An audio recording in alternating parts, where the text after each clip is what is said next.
Hey, everybody.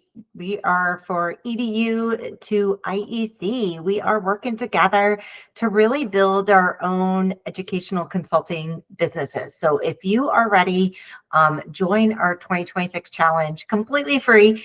Just go over to the Facebook group, EDU to IEC, and join us today. We are a bunch of educators just working on sort of living out our dreams, right? And I have been doing this. I'm a Sterk, been doing this for quite a while, mostly on a part-time basis, having a full-time job and running my IEC business. And really, I was looking at everything and I really want to level up for 2026. I really want to focus in, just like all of you, I have many things going on from kids to husband and everything else. And so I figured, if I'm going to really be locking in, and I know some of you might be out there thinking about either a career change or doing something a little bit differently. So join us and let's have some fun. So I've been kind of peeling back how I started. So in the last video, I shared how I started College Unmazed, just from a simple, like, I wanted to help my own students. So started developing some worksheets and curriculum, and that turned into a national brand that we have. And always on the side, I've always had sort of college consulting. And actually what happened when I was at the early college, I ended up getting a job offer to be the director of the dual enrollment program at the same college I was at. And so I moved from school counselor over to an administrative role, where I was no longer really working with students in that capacity, helping them with their college applications. And now I was running this very large program. And so it was different. And so what happened is there were a lot of families that I was still really connected with, or they needed help with a sibling. But I would have families come up to me every once in a while and ask, like, hey, can you help me with this? I don't feel like I'm getting the right information, or my kid's at a big school.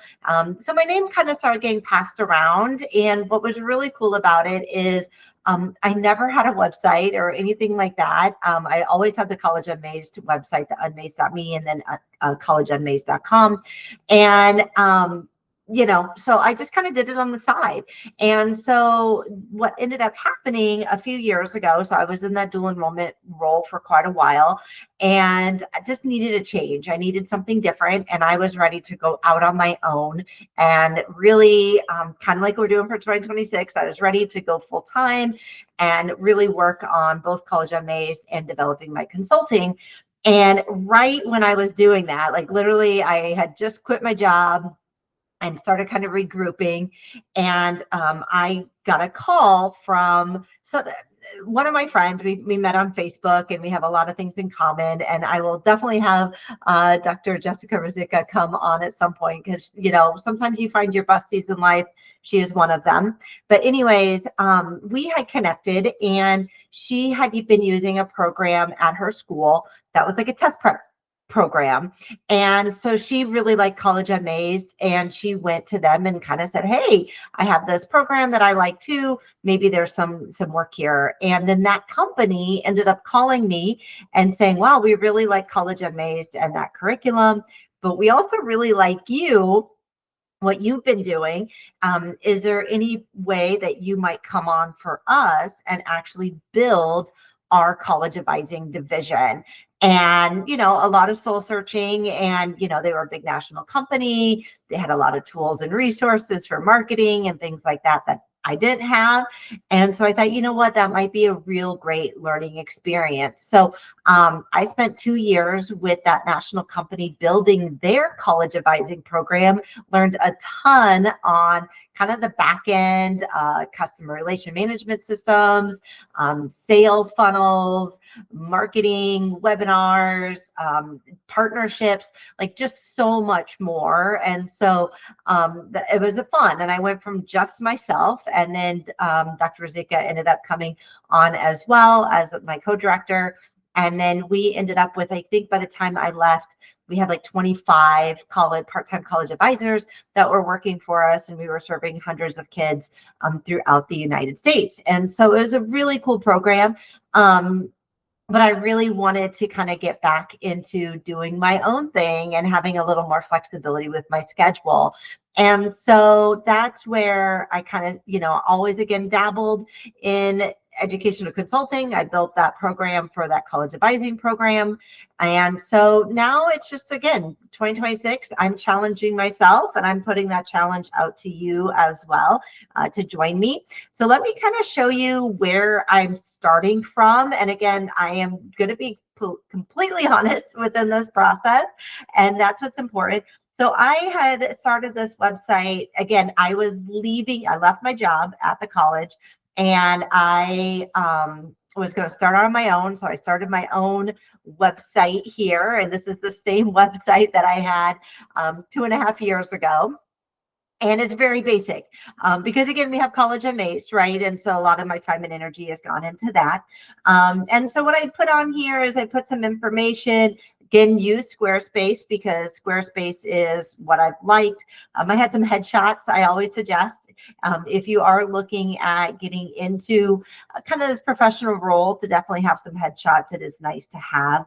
A little bit about myself, my background. Here's some pictures. Here's USF. Here's myself. And again, I had some headshots taken. That was a few years ago. And we'll kind of talk about websites and things like that as we get through, but you can just kind of see there's a subscribe, there's a contact us. If I go under about, I have my background. I have a list of some colleges, some testimonials from parents that I've received over the years.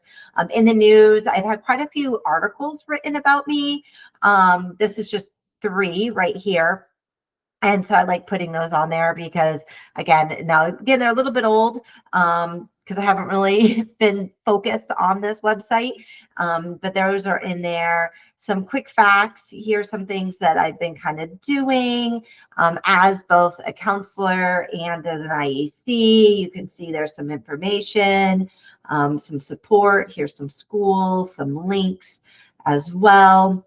And then here's some parent testimonials, contacts.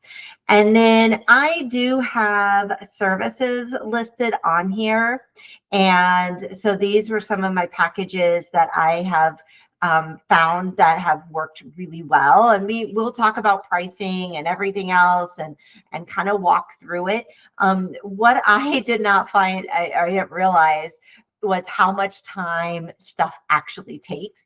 And for, I would say, 3-4 years, I was definitely undervaluing and under I wasn't considering all the offline work, right, that actually took to finish out applications and things like that.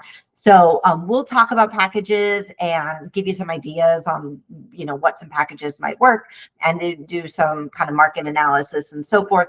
But you can see those here listed. Typically, families just, they don't pay through here. I send them a contract, and again, we'll go through that.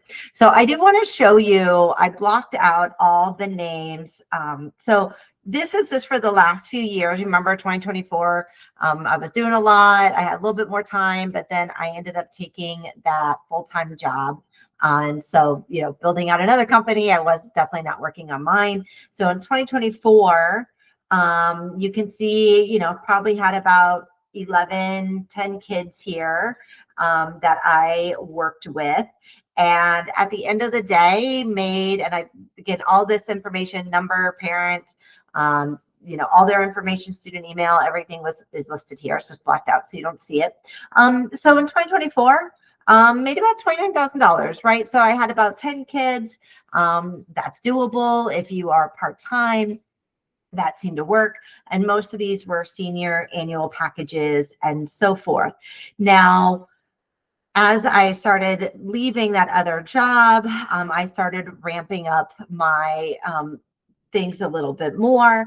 And so this year, 2025, now some of these kids at the end here, the 20, 21, 22, 23, I just picked up. You can see here in November, and they're going to continue on for an annual package for next year. So I want to be really careful that I make sure that I move them over. And I realize that, hey, if I pick them up now, do they move? So you can see it got a lot busier. Some of those students from 2024 rolled over into 2025.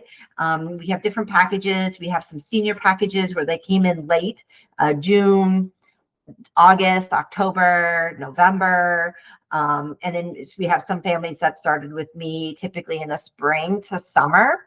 And then I have them more like on an annual plan, which is really sort of more of an unlimited. And then there's some that are session by session. So you can go a little bit cheaper and things like that. But you'll see at the end of this year, as of right now, which is November, I'll be bringing in about $58,000, which is a fantastic salary, right? So that's a great way, especially if that's part-time. And so, really looking at for next year, I kind of have my sights on potentially maybe 100. It's kind of what my goal is. So that means either I raise my prices or I need to double the amount of students. So looking at that, am I okay with, I had 23 students or approximately 20 students, because again, these last few I just picked up and they're going on for next year. You can see they're younger, right?